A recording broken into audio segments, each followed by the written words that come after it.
আইন নুন জবর আন, হা পেশ হু, আনহু, আনহু। এখানে আমরা একটা কায়দা শিখব যে 8টি হরফ হামজা হা, হামজা দেখেন এই হামজা হা, আইন হা, গইন খ এবং র লাম। কয়টি হরফ? এই 8টি হরফ।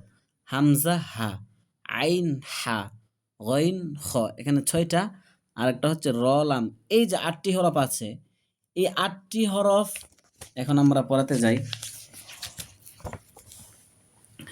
এই 8টি হরফ নুন সাকিন এবং তানবিনের পরে যদি এই 8টি হরফের যে কোনো একটি হরফ আসে, হামজা হা, আইন হা, গইন খ, র লাম, নুন সাকিন অথবা তানবিন, তানবিন অর্থাৎ 2 জবর 2 জের 2 পেশ, এই 8টি হরফের পরে অর্থাৎ নুন সাকিন এবং তানবিন হরফের পরে যদি এই 8টি হরফের যে কোনো একটি আসে, যেন হা আসছে, তাহলে নুন সাকিনকে কি করতে হবে? স্পষ্ট করে পড়তে হবে, এখানে কোনো গুণনা হবে না। আর যদি এই 8টি হরফের যে কোনো একটি হরফ না থাকে, নুন সাকিন অথবা তানবিনের পরে যদি হামজা হা, আইন হা, গইন খ, র লাম, এই 8টি হরফের যে কোনো একটু যদি না থাকে, তাহলে কি করতে হবে? গুণনা করতে হবে।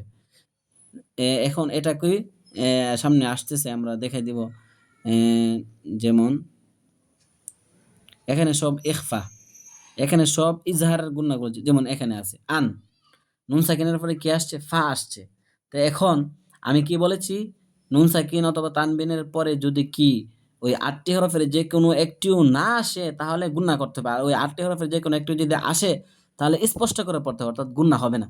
তো এখন দেখেন নুন সাকিন আসছে, এখন নুন সাকিনের পরে আমরা যে 8টি হরফ আছে হামজা হা, আইন হা, গইন খ, র লাম, এরপরে এই 8টি হরফের একটিও আসে নাই, এই 8টি হরফের যে কোনো একটু যদি না আসে, তাহলে গুণনা করতে হবে। যেমন আনফুসুকুম, আর এই 8টি হরফের যে কোনো একটি যদি আসে, 8টা তো আর একসাথে আসবে না, যে কোনো একটি আসবে, যে কোনো একটি যদি আসে তাহলে স্পষ্ট করে পড়তে হবে। যেমন আনহু, আন, আমতা, যেমন আন, এখানে নুন সাকিনের পরে কি আসছে? আইন আসছে, হামজা হা, আইন, ওই আইন।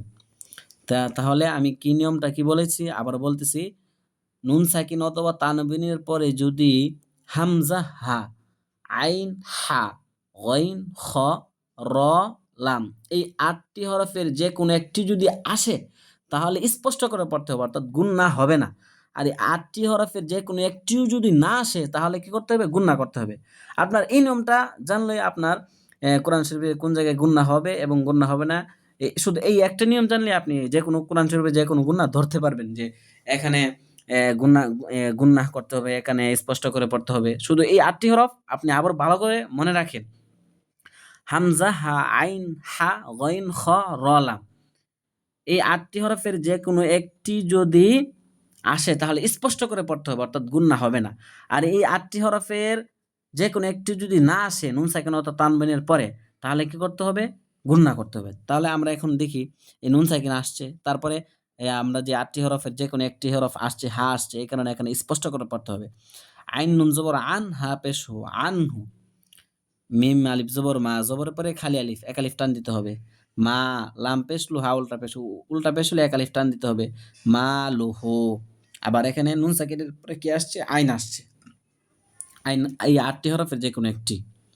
হামজা নুন জবর আন, আইন মিম জবর আম, আন আম তা জবর তা, আন আম তা, আন হু, মা লু হু, আন আম তা।